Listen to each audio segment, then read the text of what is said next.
ዛሬ በሶስተኛ ቀናችን ላይ እንገኛለን። አረፍተ ነገር ለመስራት 3 የንግግር ክፍሎች ቀርተዋችኋል። በዛሬው ቪዲዮ ሶስተኛዋን ቃል በደንብ አድርገን እናያለን። እዚህ ቆንጆ ቤት ውስጥ የገና ዛፍ እያስዋብን እንማራለን። አዎ ገና እየደረሰ ነው። ስለዚህ ለምን ለትምህርታችን አንጠቀመውም? ሁላችሁም ታግዙኛላችሁ። ብቻዬን አልችልም። አዎ እያስዋብን አልኩ አይደል? ታዲያ የምናስውበው በነገሮች ብቻ አይደለም፣ በገላጭ ቃላት ጭምር ነው። ገላጭ ቃላት በእንግሊዘኛ ምን እንላቸዋለን? አድጀክቲቭስ እንላቸዋለን። ስለዚህ ዛፋችን ከጨረስን በኋላ ያበራል፣ ይደምቃል፣ ይዋባል፣ በቃላት ጭምር፣ በቀለሞች ብቻ አይደለም። ገላጭ ቃላት ልክ እንደ ማስዋቢያ ነገሮች ሁሉ ስምን ይገልጻሉ። እናስ ዝግጁ ናችሁ? ከሆናችሁ ኑ አብረን መጀመሪያ ዛፋችንን እንምረጥ። ከዛ በኋላ አብረን እናስውባለን። እስከ መጨረሻው ድረስ ከዚህ ቪዲዮ ጋር ቆዩ። በዚህ ቪዲዮ መጨረሻ ላይ እንዴት አድርጋችሁ ገላጭ ቃላቶችን ወይም የስም ገላጭ የምንላቸውን ቃላቶች እንደምትጠቀሙ በቂ የሆነ መረጃ ታገኛላችሁ። አብረን እንጀምር እስኪ።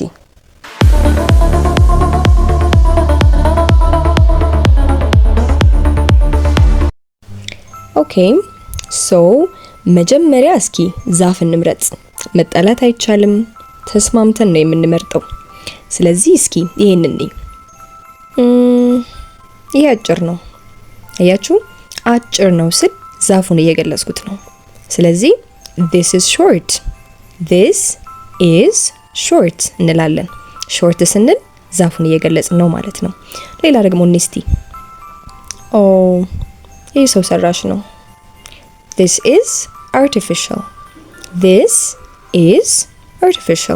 artificial ስለሆነ ምን እያረኩ ነው? ዛፉን እየገለጽኩ ነው ማለት ነው። ዛፍ ደግሞ ስም ነው።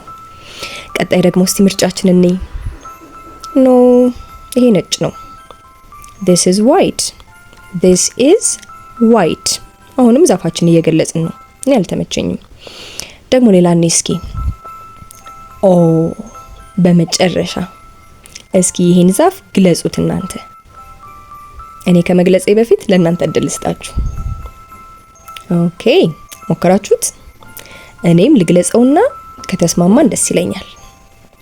ረጅም፣ ተፈጥሯዊ፣ አረንጓዴ እና የሚያምር። አሁን አገኘ ነው። this is long, natural, green, beautiful. so basically all in one. ስለዚህ ሁሉንም የሚያጠቃልል አግኝተናል ማለት ነው። አሁን ዛፋችንን ካገኘን ዘንዳ ገና ማስዋብ ይቀረናል። ምን ያስፈልጋል? ዙሪያውን የምናደርገው የሚያብረቀርቅ ጌጥ፣ ክብ ኳስ መሳይ ጌጦች፣ ኮከብ፣ ደውሎች፣ የስጦታ ጥቅልል ካርቶኖች፣ እነዚህና ሌሎችንም ዛፋችንን ለማስዋብ የሚያግዙ ነገሮችን እንጠቀማለን። ዛፋችንን አስቀምጠናል። ስለዚህ ወደ ስራ። በመጀመሪያ መብራቶቻችንን እንስቀል። በሚያስፈልገው ቦታ ላይ ሁሉ እናደርጋቸው። ከዛ ዛፋችን ደምቆ ይታያል። the tree will look bright bright ስንል ዛፋችን እየገለጽነው ነው ማለት ነው። ደማቅ የሆነ ነገር bright እንላለን። ማንን የገለጽነው? ዛፉን። ገላጮቻችንን እንዳትረሱ። ስንት መብራቶች ሰቀልን? 8 መብራቶች ሰቀልን። 8 we hung 8 lights ስለዚህ 8 አልን አይደለ? 8 is actually an adjective። ቁጥር የትኛውን ቦታ ላይ የምትጠቀሙ ከሆነ ምን እያደረጋችሁ ነው? እየገለጻችሁ ነው። የሆነ ነገርን የሆነ ስምን እየገለጻችሁ ነው ማለት ነው። በዚህ ጊዜ ምን እንደገለጽነው? የመብራቶቹን ቁጥር ማለት ነው። so ቁጥር ከተጠቀማችሁ የትም ቦታ ላይ ገላጭ ተጠቅማችኋል ማለት ነው። ኦኬ ስለ መብራቶቹ እስኪ እናውራ። the lights have different colors like yellow, red, green and blue. all beautiful and bright colors. ጠራናቸው ቀለሞች ምንድን ናቸው? ቢጫ፣ ቀይ፣ አረንጓዴ እና ሰማያዊ። እነዚህ ሁሉ ገላጭ ናቸው። ምንን እየገለጹልን ነው? ቀለምን እየገለጹልን ነው። እሺ ይህን መብራት ሳታዩ ራሱ አእምሯችሁ ላይ መሳል ትችላላችሁ ማለት ነው። የስም ገላጮች አላማቸው ይሄ ነው። ምናልባት ድምጽ ብቻ እንኳን እየሰማችሁ ቢሆን እኔ የምናገረውን ቀለም በማሰብ ብቻ አእምሯችሁ ላይ ምስል መፍጠር ይቻላል። ኦኬ ወደ ዛፋችን እንመለስ። ቀጣዩ ስራችን ምን ይሆናል? እንደዚህ የሚያምር ባደረግነው ዛፋችን ላይ አሁን ደግሞ አብለጭላጩን ጌጥ ዙሪያውን እያዞርን ማልበስና ማስዋብ እንቀጥል ማለት ነው። ሳይበዛ ሌላውን ጌጥ ሁሉ መሸፈን አንፈልግም። ዋው! it is shiny. it is shiny. shiny ምንድነው? አብረቅራቂ፣ ስታዩት የሚያምር ነገር፣ የሚይዝ ነገር አብረቅራቂ ነው። it makes it beautiful. it makes it beautiful. አሁን እኮ ምንም ናውን አልተጠቀምሽም ካላችሁኝ፣ አዎ አልተጠቀምኩም፣ ግን ደግሞ ምን ተጠቅመናል? ፕሮናውን ተጠቅመናል። ስለዚህ አያችሁ የስም ገላጮች ስምንና ተውላጠ ስምን ይገልጻሉ ማለት ነው። which means nouns and pronouns. so እዚህ ጋር it makes it beautiful ስል ሁለት ጊዜ it ተጠቀምኩኝ። አንዷ ኢቴ ማናት? የአብረቅራቂው ጌጥ ምትክናት ማለት ነው። በሱ ቦታ it ተጠቅሜያለሁ። ከዛስ makes it beautiful በሁለተኛ it የተጠቀምኩት ማለት ነው ዛፉን። ስለዚህ አብረቅራቂ ጌጥ ዛፉን ታሳምረዋለች እያልኩ ነው ማለት ነው። so እውነትም በጣም አሳምሮታል። and it's long. it is long. it is long ስል ምን ማለቴ ነው? ረጅም ነው። ይሄ ዙሪያውን የጠመጠምነው ጌጥ ረጅም ነው።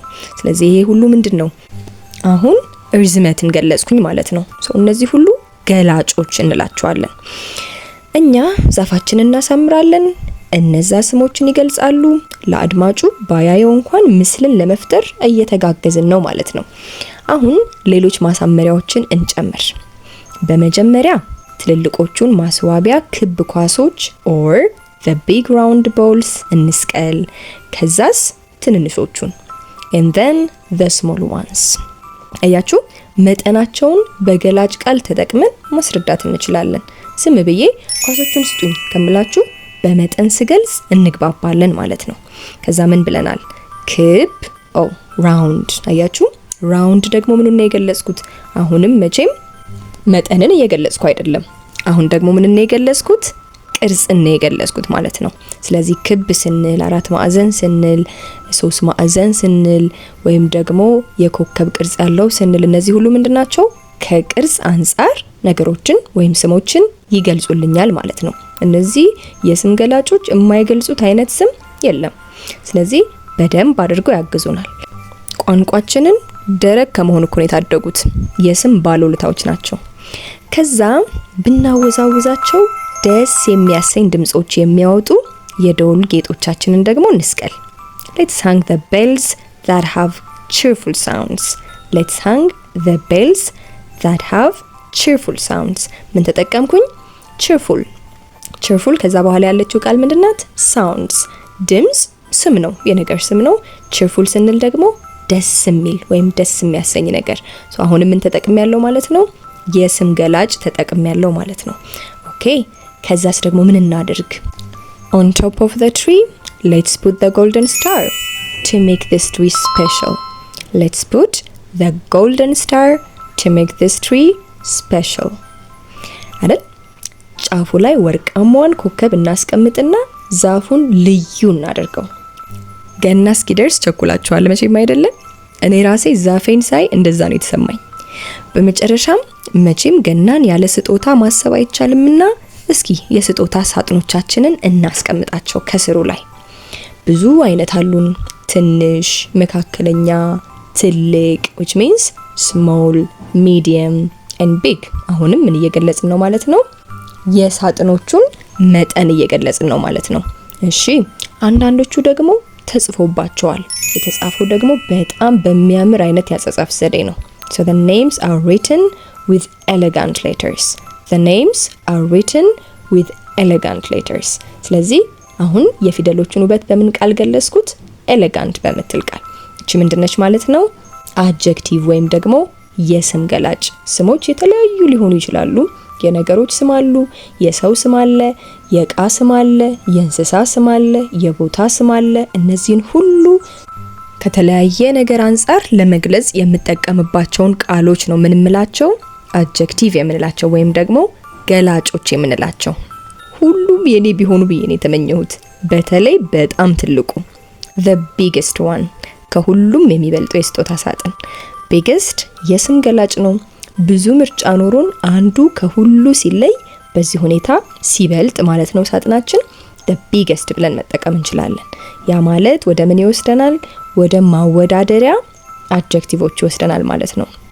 ማወዳደሪያ ስንል ምናልባት ሁለት ነገሮች ካላቸው መጠን፣ ካላቸው ደግሞ ብዛት፣ ካላቸው ደግሞ ወይም ምናልባት በብዛት ወይም በቁጥር ልንገልጸው የማንችለው ነገር ግን አንዱ ካንዱ የተለየ ሆኖ ስናገኘው በማወዳደሪያዎች በመጠቀም ሁለት ወይም ሶስት ወይም ደግሞ ከዛ በላይ የሆኑ ነገሮችን ማወዳደር እንችላለን። አሁን ማወዳደሪያ ስንል ሁለት ነገሮች በምንም ሳይለያዩ እኩል ከሆኑ ወይም ልናወዳደር በፈለግንበት በዛ አቅጣጫ ብቻ እኩል ከሆኑ ምን እንጠቀማለን? ፖዚቲቭ ዲግሪ ምትባል መጠቀም እንችላለን። ነገር ግን ሁለት ነገሮች ብቻ እያወዳደርን ሁለቱ ነገሮች ደግሞ ልዩነት ቢኖራቸው ምን መጠቀም እንችላለን? ኮምፓራቲቭ ዲግሪ መጠቀም እንችላለን። ምናልባት ደግሞ ሶስት እና ከዛ በላይ የሆኑ ነገሮች በመሃላቸው ልዩነት ቢኖር ደግሞ ምን መጠቀም እንችላለን? ሱፐርላቲቭ ዲግሪ መጠቀም እንችላለን። ሶ ፖዚቲቭ ስንል ስንትም ሊሆን ይችላል፣ መቶም ሊሆን ይችላል፣ ሶስትም ሊሆን ይችላል፣ ስለ አንድ ነገርም እያወራን ሊሆን ይችላል። ነገር ግን ምንም አይነት ልዩነት በመሃል አናገኝም ማለት ነው። አንድ ከሆነ ኦብቪየስሊ ምንም ልዩነት አይኖረውም። ሁለትም ሶስትም ቢሆኑም ግን ተመሳሳይ መሆን አለባቸው። ምን ማለት እንችላለን? ለምሳሌ the green box is as big as the blue box. The green box is as big as the blue box. ስለዚህ አሁን ምን እያልን ነው? በሁለቱ በአረንጓዴውና በሰማያዊው ሳጥን መካከል ምንም ልዩነት የለም ማለት ነው። በትልቀታቸው ሁለቱም እኩል ናቸው እያልን ነው። How about the blue box and the red box? አያችኋቸው? አሁን the red box is bigger than the blue box. The red box is bigger than the blue box. አሁን ልዩነት አገኘን ማለት ነው። ከዛ ደግሞ ሁለት ብቻ ናቸው። ከዛስ ወደ ሶስተኛው ማወዳደሪያ ደግሞ ስንሄድ ምን እናደርግ? እንዳያችሁት አሁን ቢጫው ቦክስ ከሁሉም ከሌሎች ሁሉ ቦክሶች ትልቁ ነው አይደለ? ስለዚህ አሁን የምናወዳድረው ስንት ነገር ነው? በጥቅሉ አራት ነገር ነው እያወዳደርን ያለ ነው። ከአራቱ ደግሞ ቢጫው በጣም ትልቅ ነው። ሰው እንደዚህ አንዱ ከሌሎቹ ወይም ከሶስትና ከዛ በላይ ነገሮች ኖረውን አንዱ ምናልባት የተለየ ሲሆን ትንሽም ትልቅም ሆኖ ሊሆን ይችላል። እንዴት እናወዳድራለን? The yellow box is the biggest box of them all. The yellow box is the biggest box of them all. ካሉት ሁሉ ቢጫው ሳጥን ትልቁ ነው እያልን ነው ማለት ነው። ስለዚህ እናንተም እንደዚህ ብዙ የሆነ ነገር ሲኖራችሁና አንዱ ሲለይ ሱፐርላቲቭ መጠቀም ትችላላችሁ ማለት ነው። በዚህ መልኩ ሌሎቹንም እንዳየናቸው። ነገር ግን እዚህ ላይ ደግሞ የተለየ ደግሞ ህግ አለን። እዚህኛው አረፍተ ነገራችን ላይ ቢግ የምትለው ቃል ሾርት ሲለብል አላት። ሾርት ሲለብል ስንል ያለንን ቫውል ሌተር ነው የምናየው ማለት ነው። ስለዚህ ዩዥሊ አንድ ብቻ ቫውል ሌተር ወይም ቫውል ሳውንድ ማለት ነው ስናገኝ ሾርት ሲለብል ናቸው ማለት እንችላለን። ምናልባት አንዳንድ ጊዜ ሁለት ከዛም ደግሞ ከዛ በላይ ያለ ሲለብል ያለው ቃል ሲኖረን ግን ስናወዳድር የተለየ ህግ እናገኛለን። ለፖዚቲቭ ዲግሪ የትኛውም አይነት አድጀክቲቭ ቢሆን ምንም የሚለይ ነገር የለም። የምትጠቀሙት as አድጀክቲቭ እና as በማድረግ ነው። ከዛ በኋላ ሁለት ነገሮች ወይም ምናልባት ብዙ ነገሮች እኩል እንደሆኑ የማይለያዩ እንደሆኑ መረዳት ትችላላችሁ። ነገር ግን ኮምፓራቲቭ ላይ እና ሱፐርላቲቭ ላይ ስንመጣ የተለየ ህግ እናገኛለን። አሁንም እስቲ ቦክሶቻችንን እናወዳድር። በምን እናወዳድር? በስጦታ መጠቅለያው ውበት እናወዳድር። ውበት እናወዳድር ካልን ደግሞ we are going to use the word beautiful. beautiful እንጠቀምና እናወዳድር። beautiful እንደምትሰማት ረዘም ያለች ሲለብል ነች ማለት ነው። ያሏት ቫውል ሳውንዶች ብዙ ስለሆኑ አሁን የትኛውን እናወዳድር? እስቲ መጀመሪያ ቀዩንና አረንጓዴውን እናወዳድር። አሁን እስቲ አረንጓዴውን እናሳምረውና ቀዩን ደግሞ ትንሽ አነስ ያለ ውበት ያለው እናድርገው። እናንተ ግን በፈለጋችሁት መስራት ትችላላችሁ። እስቲ እንዴት ምን ሰራ ይመስላችኋል? አሁን አረንጓዴው በጣም ያምራል ነው ማለት ነው ከቀዩ ይልቅ። ስለዚህ በጣም ያምራል ለማለት ምን ልጠቀም? beautifuler ማድረግ ይመስላችኋል? ልክ ቅድም ላይ bigger እንዳደረኩት ነው። እስቲ ላይ የተለየ ህግ አለን። በደንብ ያዋትችን አረፍተ ነገር the green wrapping paper is more beautiful than the red wrapping paper. The green wrapping paper is more beautiful than the red wrapping paper. ስለዚህ አሁን ምን እያልን ነው?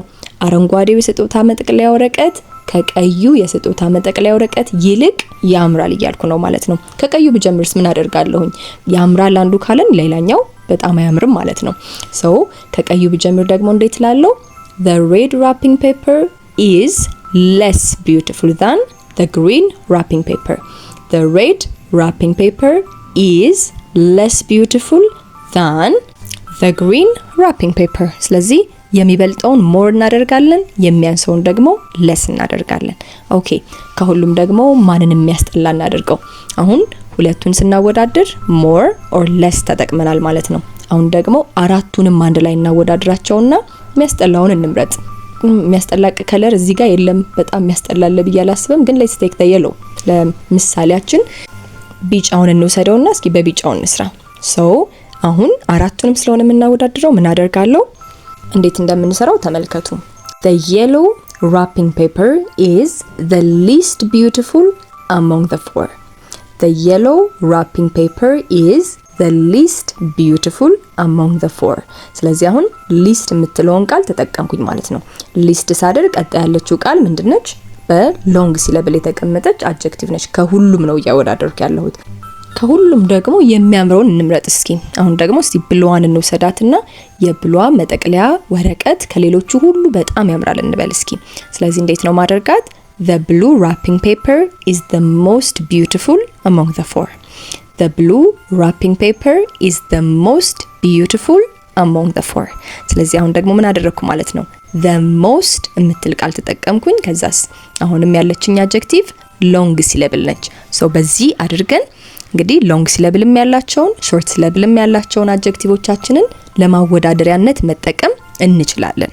ስለዚህ ሁለትም ከዛ በላይም ያሉንን ነገሮች ለማወዳደር የምንጠቀመው የቃል ክፍል ማን ነው ማለት ነው? ገላጭ ነው የምንጠቀመው ማለት ነው። እሺ እስኪ ወደ ዛፋችን ደግሞ እንመለስና እስኪ ከስጦታ መጠቅለያዎቻችን እንግዲህ ሁሉንም እያወዳደርና አይተናቸዋል። ትልቁ ማን ነው ብለናል? ቢጫው ነው። ስለዚህ whose box could it be? whose box could it be? ምን ተጠቀምኩኝ? የማን ሊሆን ይችላል ስል ምን የምትል ቃል ተጠቅሜያለሁ? whose የምትል ቃል ተጠቅሜያለሁ። እንግዲህ ጥያቄው ጥያቄ ይሁንና እናስቀምጠውና አሁንም ግን የስም ገላጭ ተጠቅሜያለሁ ማለት ነው። whose የምትለው ቃል ባለቤት ጠቋሚ ገላጭ ናት። ስለዚህ አዎ እንደ ፖሰሲቭ ወይም ደግሞ ባለቤትነትን ለማሳየት ወይም ለመጠቆም እንጠቀማታለን ወይም ለመጠየቅ። ነገር ግን ምንድነች እሷም? አድጀክቲቭ ወይም ደግሞ የስም ገላጭ። whose ካልኩ በኋላ ምን ስለተጠቀምኩኝ? ቦክስ የምትል ስም ስለተጠቀምኩኝ ማለት ነው። ኦኬ እንግዲህ እንደዚህ እያልን ወደ መጨረሻው አካባቢ ደርሰናል። መቼም ሁሉንም በአንድ ቀን ጭርስ ማድረግ አይቻልም። በመጨረሻ ምን ሰራን ማለት ነው? በአጠቃላይ እስካሁን የሰራነውን ነገር እንግለጸው እስኪ በጣም አጭር በሆነች አረፍተ ነገር። We decorated a very beautiful, bright, colorful tree. This is how we can put it. Thanks to you. ተጋግዘን እዚህ ደርሰናል ማለት ነው።